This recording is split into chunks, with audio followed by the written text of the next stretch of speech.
Welcome to another amazing video. So today I'm with Zain Westbrooke. and me, of course, because it's my YouTube, in a mystery location. And if you saw the Dom Hyam video, it's going to be the same format, but again, it's a special video. I haven't told anyone because I like keeping these special for you guys, and so yeah, I think we should get into the first question. Okay, so Zain, when did you start playing football for a team? So when I was about 4 years old, I think, I started playing for my local team called Woking Cougars. Just a few of my friends from around that area were playing there.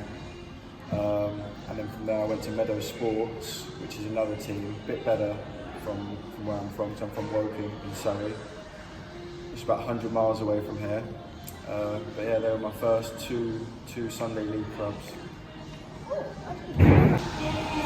Okay, so was it good playing for Chelsea, and how long did you play? Yeah, it was really good. So I first went to Chelsea when I was about 6 years old. They scouted me at a tournament. I was playing for my Sunday League team. And then, so I was there from 6 till 8 years old, where it's sort of free to get coached by them. And then at 8 years old, they decide whether they want to sign you or not. And then, so at 8, they asked if I'd like to sign for Chelsea, and I said yeah. I had the choice of Fulham and Chelsea at that point. I was training with both of them, and I chose Chelsea, and I was there, so fully signed from 8 till 14 years old. What? Wait, so when did you get into the Coventry? So, well, after Chelsea, so I got released from Chelsea at 14, so they let me go, and then I was signed for Brentford, which isn't too far away from Chelsea. It's in West London as well. And so I was at Brentford from 14 till 21, and I made my debut for Brentford there in the Championship against Fulham. And then 2 years ago, I wasn't getting in the first team anymore. I knew I wasn't going to be playing, so I asked them if I could leave. And I knew Adi Vivash, the assistant manager here. He was my coach at Chelsea when I was 12 years old. So I gave him a call, asked if he could help me out with anything. He told me to come to Coventry. And then 2 days later, I signed. Why did you sign for Cov? Why did I sign for Cov? Well, one thing, Mark Robbins was a big part of that as well, because he asked me to come down for a week so he could have a look at me, but after 2 days, he had said that he'd seen everything that he needed to see, and he really believed in me and showed me that he cared. So obviously I needed a fresh start, and it's quite hard when you're young and you've got to move away from home and things like that. You need someone to believe and trust in you, and I felt like he was genuine about that, so he was a big part of it. It was just that because you started playing for Chelsea, if you didn't get released, would you have signed for Cov? Because yeah, it depends really. Obviously, everyone wants to play as high as possible. So if I could play in the Premier League or Champions League and play Premier League World Cups, then I would. But you have to start playing somewhere. And Cov was a really good opportunity for me to get first team games, and I play in League One, and now hopefully get promoted to the Championship. Yeah. What was it like to score your first senior goal with the winner at Southend? Yeah, that was a really good day for me. Obviously, I've been waiting a long time. I just told you I've been playing football since I was 4. So to get my first senior goal at 23 years of age, first game of the season, that was really good day.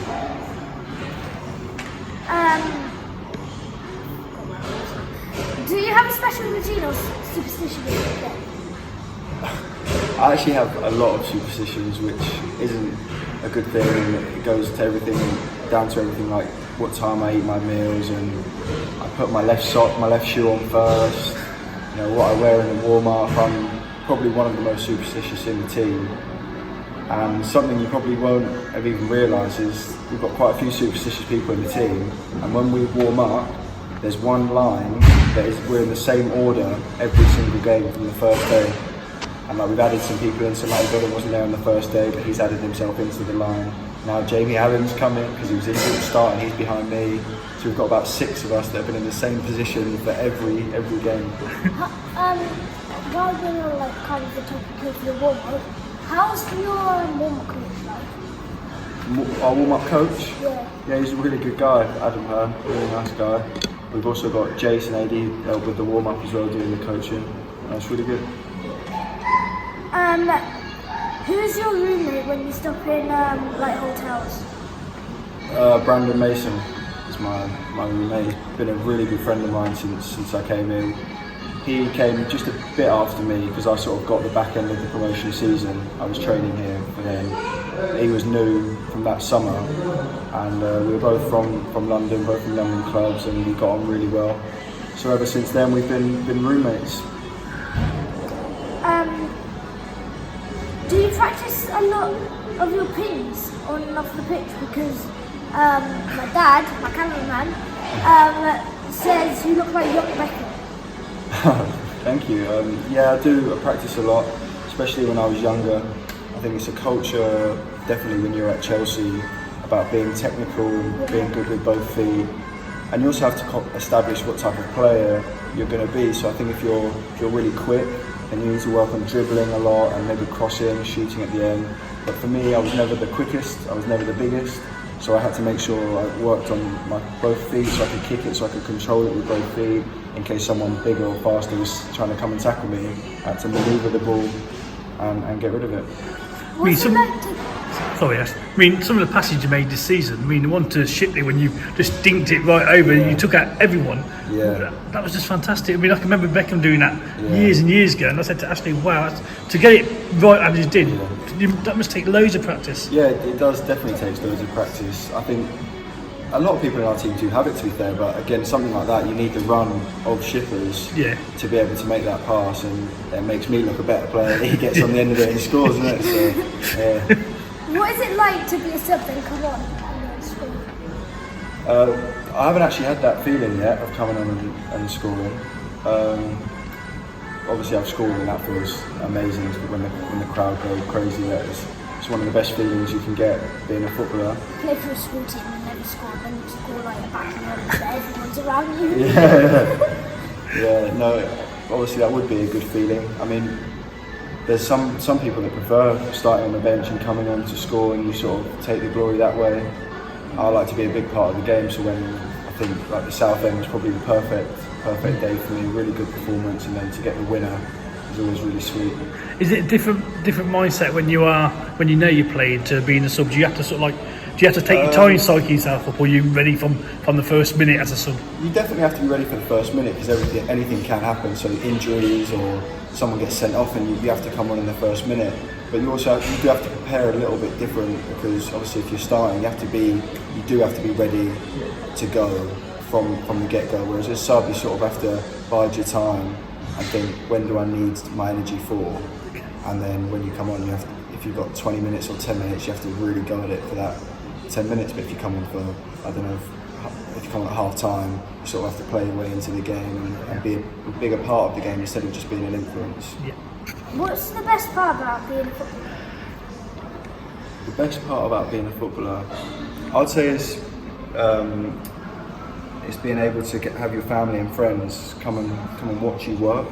If that makes sense. I think a lot of people have jobs and they do really well and they get promotions and things, but their family don't get to see them in work.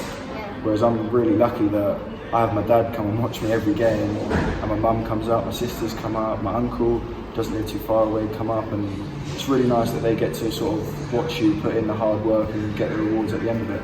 This is more like scouts' opinion, but how hard is it? Yeah, it is really difficult. You have to work extremely hard, and most of the time from a really young age you have to put in a lot of hours, you have to sacrifice a lot, especially socialising with your friends. It's really rewarding. I mean, if you do work hard and you get that little bit of luck, then you can have a really sort of amazing career. Your job can take you anywhere. I mean, you can go to different countries, different places in the UK. Absolutely well. Yeah.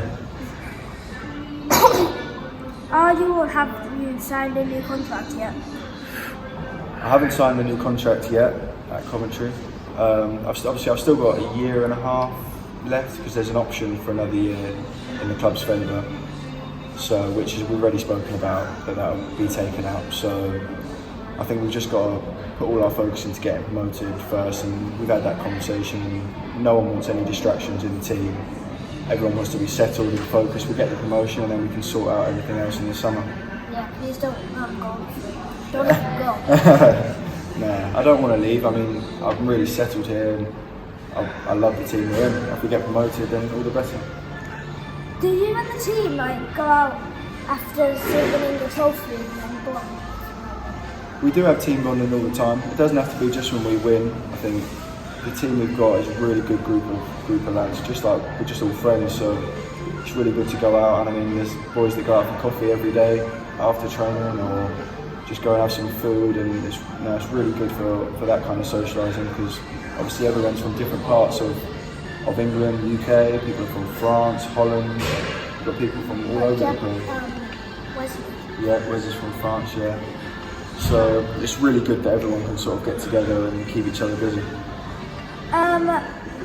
Who's better, Messi or Ronaldo? Messi. Okay, that's 2-0. Why? Yeah, why? I say my type of player is probably everyone's type of player. I just think the ability to do so many different things. I know Ronaldo when he was younger, he was quite similar in a way, dribbling through and shooting. I think Messi's just got the full package of everything. Left foot, right foot, dribbling, defending, passing. I think Ronaldo is maybe more adaptable because of the leagues he's gone to, and he's just a bit more of a raw goal scorer. But I prefer to go and watch Messi, I think. That's what I think as well. So that's 3-0. Actually. 4-0. Oh yeah, because. Sorry, Ronaldo. I think we're gonna watch this. You never know. Says that, then I get Ronaldo, Cristiano Ronaldo on my notifications. This season, you scored 4 goals and got 2 assists. Did you have a target you would like to get to? Do you have a target?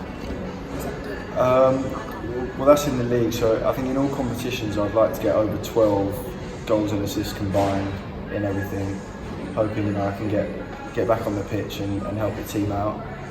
But again, it's more of a selfish goal. I think now, because we're so close sort of to promotion, to the title, I think everyone's got to look at just doing what they can do to get the team promoted, rather than thinking about their own goals sort of thing. Do you play FIFA? I don't really play FIFA, no. I used to a couple of years ago, but everybody used to beat me. I recently bought FIFA 20, and I realised I'm no good at it, so I don't really play. No, I don't really play games, if I'm honest. When you bought FIFA 20, did you go on as cover and play yourself, or did you go as manager? I actually played as cover myself at my friend's house, which made me sort of get back into it and buy it for some reason. I don't know why, because I lost. I don't know why, but I realised quickly it was a wrong decision. On the FIFA topic, with playing yourself, have you ever thought about the ratings you get? Do you think they're a bit harsh? I guess they are a bit harsh, yeah, but they need to be relative in terms of the Premier League players and things. If they were going to judge me and then put me close to a player on Liverpool, it would really be fair for the game. Or I don't know. Yeah. Somewhere in the league. Would you love the FIFA Shield? Would you love to get your own FIFA Shield? I think FIFA card. FIFA card, okay. FIFA card. I would like it, but again, I'm not really massively into games, so I'm not one of the boys that would be craving it. I would still like it though. It's a big thing, and FIFA is a massive game, and I like it.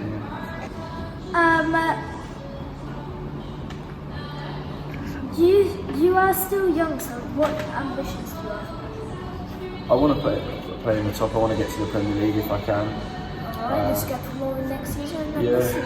Exactly. I think there's nothing saying that Cov in 3-4 years' time can't be pushing that. I mean, the way that we're going now, the team that we've been building with the manager and the coaching staff and everything, the club's just getting better and better. So there is nothing to say that in 3 or 4 years' time that Cov can't be pushing for the Premier League.